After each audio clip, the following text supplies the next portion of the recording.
Hi. മറ്റുള്ളവർ മുന്നോട്ട് പോകുന്നത് കാണുമ്പോൾ നിങ്ങളുടെ മനസ്സിൽ ഒരു അസൂയ മനോഭാവം ജനിക്കുന്നുണ്ടോ? പലരും എന്നോട് ചോദിക്കുന്നൊരു കാര്യമാണ്, ടീച്ചറമ്മ മനസ്സിൽ എവിടെ നിന്നൊക്കെയോ ഒരു അസൂയ മനോഭാവം വരുന്നുണ്ട്. അത് മാറ്റാനായിട്ട് എന്ത് ചെയ്യണം എന്നുള്ളത്. മക്കളെ, ഇപ്പോൾ നിങ്ങളുടെ ഒരു സുഹൃത്ത് പുതിയ ഒരു കാറ് വാങ്ങി.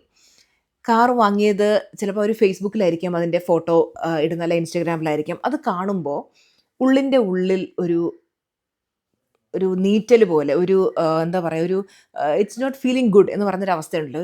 ഒരു എന്തോ ഒരു വല്ലാത്തൊരു വിഷമം പോലെ, നെഞ്ചിലൊരു ഭാരം പോലെ തോന്നുന്ന ഒരവസ്ഥ. അല്ലെങ്കിൽ ചിലർക്ക് പ്രൊമോഷൻ കിട്ടുന്നു. അപ്പോൾ തനിക്ക് കിട്ടാതെ പ്രൊമോഷൻ മറ്റൊരാൾക്ക് കിട്ടുന്നത് കാണുമ്പോൾ അവരോട് കൺഗ്രാജുലേഷൻസ് ഒക്കെ പറയുന്നുണ്ട്. പക്ഷേ അതിൽ യഥാർത്ഥത്തിൽ സന്തോഷിക്കാൻ കഴിയാതെ വരുന്നൊരവസ്ഥ. ചിലർ ബിസിനസ് തുടങ്ങി അവർ സൂപ്പർ സക്സസ്ഫുൾ ആകുന്നു, നന്നായിട്ട് അവർ ഏൺ ചെയ്യാൻ തുടങ്ങുന്നു. അത് കാണുമ്പോൾ മനസ്സിലുണ്ടാകുന്ന ഒരു നെഗറ്റീവായിട്ടുള്ള ഫീലിംഗ്. അതുപോലെ തന്നെ ഇപ്പോൾ സോഷ്യൽ മീഡിയ തുറന്നു കഴിഞ്ഞാൽ പലരും സക്സസ്ഫുൾ ആകുന്നു.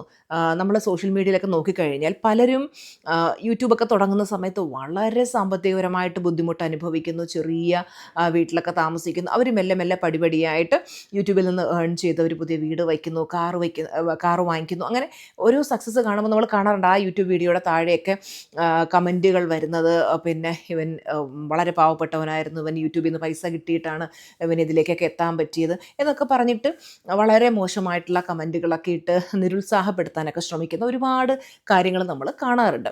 അപ്പോൾ ഇങ്ങനെ ഒരു അസൂയ മനോഭാവം എന്തുകൊണ്ടാണ് വരുന്നത്? ഈ ഒരു അസൂയ വന്നതുകൊണ്ട് നമ്മളൊരു മോശം വ്യക്തിയാണ് എന്നൊരിക്കലും പറയാനായിട്ട് പറ്റില്ല. അപ്പം നമുക്ക് അത് മാറ്റിയെടുക്കാനായിട്ട് എന്തൊക്കെ ചെയ്യണം എന്നുള്ളത് ഒരുപാട് പേര് എന്നോട് ചോദിക്കുന്ന ഒരു കാര്യമായതുകൊണ്ടാണ് ഈ ഒരു ടോപ്പിക്കിൽ ടീച്ചർമ്മ പിന്നെ സംസാരിക്കാം എന്ന് വിചാരിച്ചത്. ഇന്ന് കൃഷ്ണകൃപയിൽ ഇരുന്നുകൊണ്ടാണ് കേട്ടോ ടീച്ചർമ്മ സംസാരിക്കുന്നത്. കൃഷ്ണകൃപ ലക്ഷറി പൂൾ സ്റ്റേ വർക്കലയിലാണ്. ജനാർദ്ദന സ്വാമി ക്ഷേത്രത്തിനടുത്തായിട്ടാണ് വരുന്നത്. ഇവിടെ നിന്നൊരു 300 മീറ്റർ മാത്രമേ ഉള്ളൂ ജനാർദ്ദന സ്വാമി ക്ഷേത്രത്തിലേക്ക്. ക്ഷേത്രത്തിൻ്റെ വളരെ അടുത്താണ് ബീച്ച്. അപ്പോൾ നിങ്ങൾ വർക്കല വിസിറ്റ് ചെയ്തിട്ടുണ്ടോ ഇല്ലയോ എന്നുള്ളത് കമൻറ്റിൽ തീർച്ചയായിട്ടും രേഖപ്പെടുത്തണം കേട്ടോ. വിസിറ്റ് ചെയ്തിട്ടില്ലെങ്കിൽ ഒരു മസ്റ്റ് വിസിറ്റ് പ്ലേസ് ആണ് വർക്കല എന്ന് പറയുന്നത്. അപ്പോൾ നിങ്ങൾ വരുമ്പോൾ തീർച്ചയായിട്ടും കൃഷ്ണകൃപയിൽ വരിക കേട്ടോ. ഓക്കെ മക്കളെ, അപ്പോൾ നമുക്ക് ഇന്നത്തെ വീഡിയോയിലേക്ക് കടക്കാം. എല്ലാവർക്കും ഇന്നൊരു നല്ല ദിവസം ആശംസിക്കുന്നു. പലരുടെയും സക്സസ് കാണുമ്പോൾ മനസ്സിൽ അസൂയ മനോഭാവം ജനിക്കുക എന്ന് പറയുന്നത് ഒരുപാട് പേർക്കുണ്ടാകുന്ന ഒരു ഫീലിംഗ് ആണ്. അപ്പോൾ നമ്മൾ അതിനെ അടിച്ചമർത്തുകയല്ല ചെയ്യേണ്ടത്. അത് നമ്മുടെ സക്സസിൻ്റെ ഫ്യൂവലാക്കി എങ്ങനെ മാറ്റാം എന്നുള്ളതാണ് ടീച്ചറമ്മ ഇന്ന് നിങ്ങൾക്ക് പറഞ്ഞു തരാൻ പോകുന്നത്. എന്തുകൊണ്ടാണ് മറ്റുള്ളവരുടെ സക്സസ് കാണുമ്പോൾ അസൂയ തോന്നുന്നത് എന്ന് ചോദിച്ചാൽ, മറ്റൊരാൾക്കുള്ള കാര്യം നമുക്കില്ല. അപ്പോൾ മറ്റുള്ളവർ സക്സസ് നേടുന്നു, അവർ പല പല പുതിയ സംരംഭങ്ങൾ തുടങ്ങുന്നു, അവർക്ക് വിജയം കിട്ടുന്നു.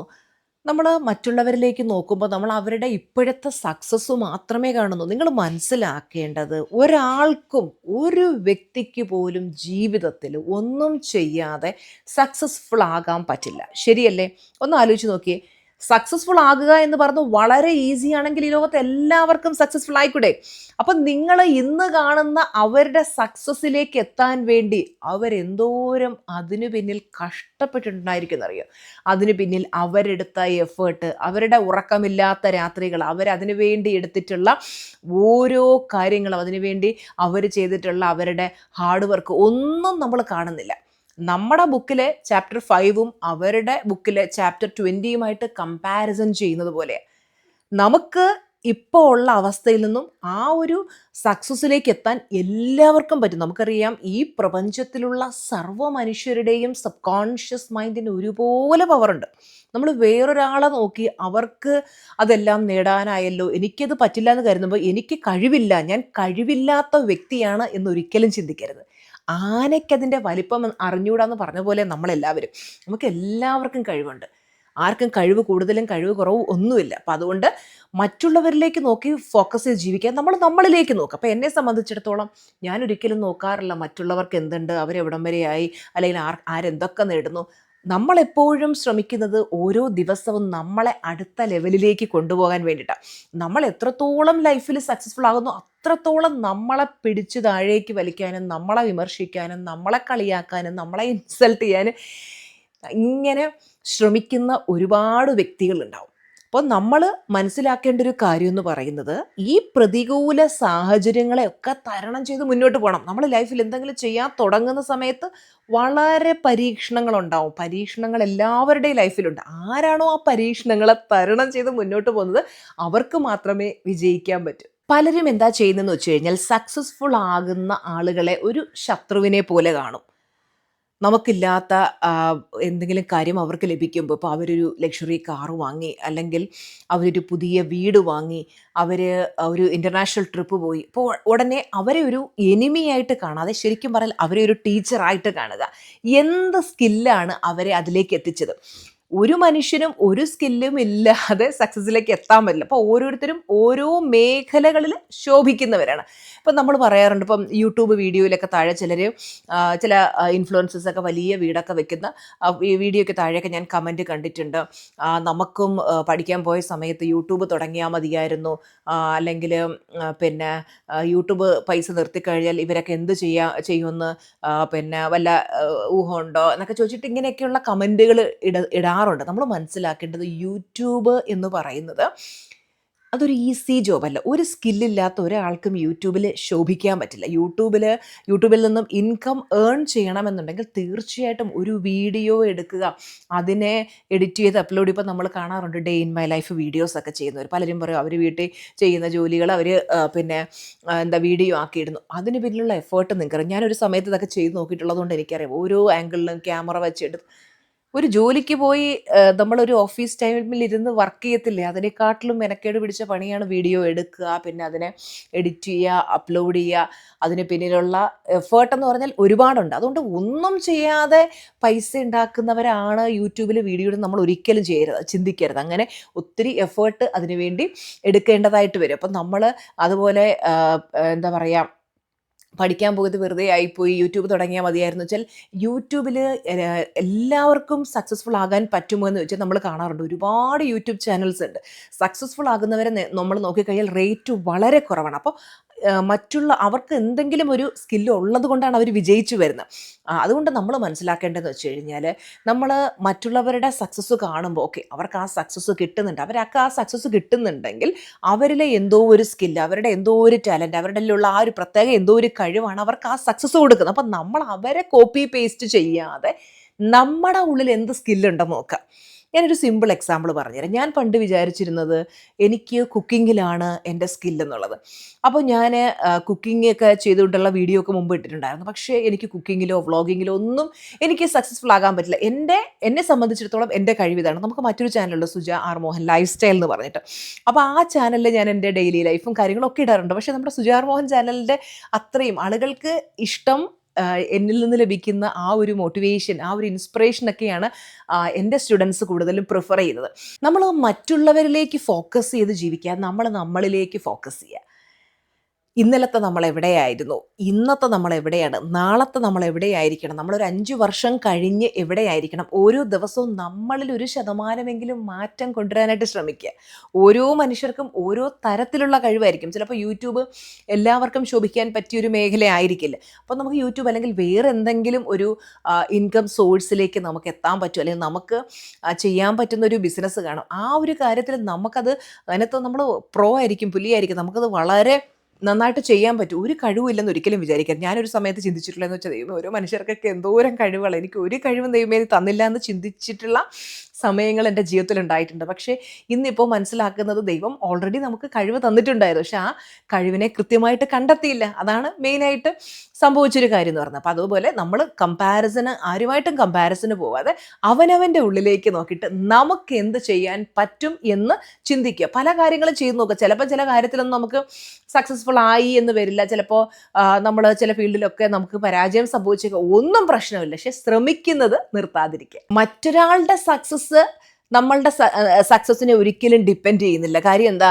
ഈ ലോകത്ത് എല്ലാവർക്കും വളരാനുള്ള അവസരമുണ്ട് അല്ലേ? അല്ലാതെ ഒരാൾക്ക് മാത്രം വളരാൻ പറ്റുന്നു, ബാക്കിയുള്ളവർക്ക് വളരാൻ പറ്റുന്നു അങ്ങനെയൊന്നുമില്ല. ശ്രമിക്കുന്ന എല്ലാവർക്കും വളരാൻ പറ്റും. പലരും പറയാറുണ്ട് ജോലിയില്ല, ബുദ്ധിമുട്ടാണ്, പൈസയില്ല. സത്യം പറഞ്ഞു കഴിഞ്ഞാൽ നമ്മൾ ബിസിനസ് ഓപ്പർച്യൂണിറ്റിയെക്കുറിച്ച് ചിന്തിച്ചു കഴിഞ്ഞാൽ ഒരുപാട് ഓപ്പർച്യൂണിറ്റീസ് ഉണ്ട്. നമ്മൾ അതിലേക്ക് ഫോക്കസ് കൊടുത്തു കഴിഞ്ഞാൽ അവസരങ്ങൾ നമ്മുടെ മുന്നിലേക്ക് വരും. പലരും പറയാറുണ്ട് ഞാനൊരു വീട്ടമ്മയാണ്, എനിക്ക് ഒരു 10 പൈസ വരുമാനമില്ല. നമ്മൾ ചിന്തിച്ചു കഴിഞ്ഞാൽ നമുക്ക് ചെയ്യാൻ പറ്റുന്ന വീട്ടിലിരുന്നു കൊണ്ട് തന്നെ ചെയ്യാൻ പറ്റുന്ന ഒരുപാട് കാര്യങ്ങളുണ്ട് അല്ലേ? നമുക്ക് ഒരുപാട് ബിസിനസ് ഐഡിയാസ് ഉണ്ട്. അപ്പം നിങ്ങൾക്ക് എന്ത് ചെയ്യാൻ പറ്റും എന്ന് കറക്റ്റായിട്ട് കണ്ടുപിടിച്ച് അതിനുവേണ്ടി വർക്ക് ചെയ്യാൻ മക്കളെ. അതുകൊണ്ട് ഇനി മുതൽ മറ്റുള്ളവരുടെ വിജയം കാണുമ്പോൾ നമുക്കതില്ലല്ലോ എന്ന് ചിന്തിക്കുന്നതിന് പകരം എനിക്ക് എൻ്റെ ഏത് സ്കില്ലിനെ എനിക്ക് മോണിറ്റൈസ് ചെയ്ത് അതിൽ നിന്ന് ഒരു ഇൻകം ജനറേറ്റ് ചെയ്യാം എന്ന് ചിന്തിക്കുക. പലരും തുറന്നു പറയാൻ പോലും മടിക്കുന്നൊരു കാര്യമാണ്. എൻ്റെ മനസ്സിൽ അങ്ങനൊരു അസൂയ മനോഭാവമുണ്ട്. കാര്യം പലരും ചിന്തിക്കുന്നു അയ്യോ അങ്ങനൊരു മനോഭാവം ഉണ്ടെന്ന് വെച്ചാൽ ഞാനൊരു മോശം വ്യക്തിയാണോ? അല്ല, നമ്മുടെ മനസ്സിൽ എപ്പോഴൊക്കെയോ ചെറുപ്പത്തിലായിരിക്കാം ചിലപ്പോൾ കടന്നുകൂടിയ ഒരു കാര്യമായിരിക്കും. അപ്പോൾ നമുക്ക് കുഞ്ഞുനാളിൽ പരീക്ഷയ്ക്ക് മാർക്ക് കുറഞ്ഞു, നമ്മുടെ അടുത്തിരിക്കുന്ന ഫ്രണ്ടിന് കുറച്ച് മാർക്ക് കൂടുതൽ കിട്ടി, അപ്പോഴൊക്കെ നമ്മുടെ മനസ്സിൽ തോന്നുന്നൊരു ചെറിയ ഫീലിംഗ് ഉണ്ടല്ലോ. അതുപോലെ എപ്പോഴൊക്കെയോ നമ്മുടെ മനസ്സിൽ കടന്നുകൂടിയ ഒരു ഫീലിംഗാണ് ഈ അസൂയ എന്ന് പറയുന്നത്. അപ്പം നമ്മൾ എന്ത് ചെയ്യണമെന്ന് വെച്ച് കഴിഞ്ഞാൽ ഇന്ന് നിങ്ങൾ ചെയ്യേണ്ട ആക്ടിവിറ്റി മറ്റുള്ളവരുടെ വിജയം കാണുമ്പോൾ നമുക്ക് ആ ഒരു അസൂയ മനോഭാവം വരുന്നുണ്ടോ ഇല്ലയോ എന്നുള്ളത് നമ്മളൊന്ന് ഐഡൻറ്റിഫൈ ചെയ്യുക എന്നുള്ളതാണ്. ഇനി മുതൽ അത് അങ്ങനെ ഉണ്ട് എന്ന് നമുക്ക് തോന്നുകയാണെങ്കിൽ നമ്മൾ എന്ത് ചെയ്യണം, ഇനി മുതൽ ഓരോരുത്തരുടെയും സക്സസ് കാണുമ്പോൾ അതിൽ നമ്മൾ സന്തോഷിക്കാനായിട്ട് ജെന്യുവൻലി സന്തോഷിക്കാനായിട്ട് പഠിച്ചിട്ട് നമ്മൾ എങ്ങനെ നമുക്ക് സക്സസ്ഫുൾ ആകാം, എനിക്കെങ്ങനെ മുന്നോട്ട് പോകാം. നമ്മൾ ഫോണും സ്ക്രോൾ ചെയ്തിരുന്ന് വെറുതെ വീഡിയോസ് കണ്ട് സമയം കളയാതെ പലരും നമ്മുടെ കമൻറ്റിലിട്ടേക്കുന്നുണ്ട് ടീച്ചർമ്മ ഞാനങ്ങനെ സ്ക്രോൾ ചെയ്യുന്നത് കൊണ്ടല്ലേ ടീച്ചർമ്മയുടെ വീഡിയോ കാണുന്ന മക്കളെ. നമ്മുടെ വീഡിയോ എന്ന് പറഞ്ഞു കഴിഞ്ഞാൽ നമ്മുടെ വീഡിയോ കാണുന്നത് കൊണ്ടൊരു പ്രയോജനമുണ്ട്. ഏതൊരു വ്യക്തി കണ്ടാലും അവർക്ക് ലൈഫിൽ മുന്നോട്ട് പോകാനുള്ള എന്തോരം കാര്യങ്ങളാണ്. നമ്മളിപ്പോൾ 91ാമത്തെ ദിവസമാണ് നമ്മുടെ 365 ഡേയ്സ് മോർണിംഗ് മോട്ടിവേഷൻ വീഡിയോ. എല്ലാ ദിവസവും രാവിലെ 5:30 നമ്മുടെ ഒരു മോട്ടിവേഷൻ വീഡിയോ പിന്നെ യൂട്യൂബിൽ അപ്ലോഡ് ചെയ്യുന്നതാണ്. അപ്പോൾ ഇത്രയും വീഡിയോസ് കണ്ടപ്പോൾ തന്നെ നിങ്ങൾക്കറിയാം അത്രത്തോളം അറിവുകളാണ് പറഞ്ഞിരുന്നത്. അങ്ങനെയുള്ള നല്ല വീഡിയോസ് കണ്ടാൽ നമുക്ക് ലൈഫിൽ അത് വളരെയധികം പ്രയോജനപ്പെടും. ഞാൻ പറയുന്നത് വെറുതെ പ്രത്യേകിച്ച് നമുക്കൊരു പ്രയോജനം ചെയ്യാത്ത അല്ലെങ്കിൽ നെഗറ്റീവായിട്ടുള്ള വീഡിയോസ് അല്ലെങ്കിൽ നമ്മൾ എന്താ പറയുക വെറുതെ ടൈം വേസ്റ്റ് ചെയ്യുന്ന കാര്യങ്ങൾ കണ്ട് സമയം കളയാതെ വേണം. എൻ്റർടൈൻമെൻറ്റ് വേണ്ട എന്ന് ഞാൻ ഒരിക്കലും പറയില്ല. കുറച്ച് സമയമൊക്കെ എല്ലാം വളരെ നല്ലതാണ്. നമ്മുടെ സമയം മൊത്തം നമ്മൾ ഫോണിൽ സ്ക്രോൾ ചെയ്ത് സമയം കളയാതെ എൻ്റെ മക്കൾ എന്ത് ചെയ്യണം, നിങ്ങളുടെ ലക്ഷ്യത്തിന് വേണ്ടി വർക്ക് ചെയ്യണം. നിരന്തരം അതിനുവേണ്ടി വിഷ്വലൈസ് ചെയ്യണം. ഞാൻ കഴിഞ്ഞ ദിവസം കൃഷ്ണകൃപ മാനിഫെസ്റ്റ് ചെയ്തത് എങ്ങനെയാണെന്നുള്ളത് നിങ്ങളോട് പറഞ്ഞിരുന്നല്ലോ മക്കളെ. ആ ഒരു സ്വപ്നം എൻ്റെ മനസ്സിൽ ഞാൻ കൊണ്ടു നടന്ന് അതിനുവേണ്ടി നിരന്തരം വിഷ്വലൈസ് ചെയ്ത് അതിനുവേണ്ടി അഫർമേഷൻസ് ദിവസവും എഴുതി അതിനെ അഫർമേഷൻസ് പറഞ്ഞു അങ്ങനെ അത് പ്രാക്ടീസ് ചെയ്ത് ഇതിലേക്ക് എത്താൻ വേണ്ടി വെറുതെ അഫർമേഷൻ പറഞ്ഞതുകൊണ്ട് മാത്രം കാര്യമില്ല, വിഷ്വലൈസേഷൻ ചെയ്തുകൊണ്ട് മാത്രം കാര്യമില്ല, അതിനുവേണ്ടി ആക്ഷൻ എടുത്തു. ഒരു ദിവസം 2 ദിവസവും അല്ല, എത്ര നാൾ കൊണ്ടുള്ള അതിൻ്റെ പിന്നിലുള്ള പ്രവർത്തനമാണ്. എൻ്റെ ഈ ഒരു സ്വപ്നം എന്ന് പറയുന്നത് അത് പൂവണിയാനായിട്ട് എൻ്റെ ഫാമിലിയും എനിക്കൊപ്പം അതുപോലെ എൻ്റെ നന്മ ആഗ്രഹിക്കുന്ന ഒരുപാട് പേരും എൻ്റെ കൂടെ വന്നു. അത്രയും നമ്മൾ ഒരുമിച്ച് പ്രവർത്തിച്ചു അതിനുവേണ്ടി ആ ഒരു ലക്ഷ്യത്തിലേക്ക് എത്തുകയായിരുന്നു. അപ്പോൾ വലിയ വലിയ ഗോളുകൾ സെറ്റ് ചെയ്യുക, ആ ഗോളിലേക്ക് എത്താനായിട്ട് നിരന്തരം പരിശ്രമിച്ചുകൊണ്ടിരിക്കുക. എൻ്റെ മക്കൾ നല്ല സന്തോഷമായിട്ടിരിക്കാനായിട്ട് എപ്പോഴും ശ്രമിക്കുക. ടീച്ചറമ്മ വളർത്തിയെടുക്കുന്ന പുലിക്കുട്ടികളാണ് നിങ്ങൾ അല്ലേ. എപ്പോഴും നമ്മൾ മനസ്സിലാക്കേണ്ട ഒരു കാര്യം എന്ന് പറയുന്നത് സക്സസ് എന്ന് പറയുന്നത് എല്ലാവർക്കും സക്സസ്ഫുൾ ആകാൻ പറ്റും. ആർക്കും ദൈവം കഴിവ് കൂടുതലും കഴിവ് കുറവൊന്നും കൊടുത്തിട്ടില്ല, എല്ലാവർക്കും പറ്റും. അതുകൊണ്ട് നമുക്ക് മറ്റുള്ളവരുടെ സക്സസ് കാണുമ്പോൾ ഇനി മുതൽ ചിന്തിക്കേണ്ടത് എനിക്കും സക്സസ്ഫുൾ ആകണം, ഞാനും മുന്നോട്ട് പോകും, ഞാനും നേടും എന്ന് ഉറച്ച് വിശ്വസിച്ചുകൊണ്ട് സന്തോഷത്തോടെ മുന്നോട്ട് പോവാം. അപ്പോൾ നമുക്ക് അടുത്ത വീഡിയോയിൽ കാണാം. Tata bye bye, love you.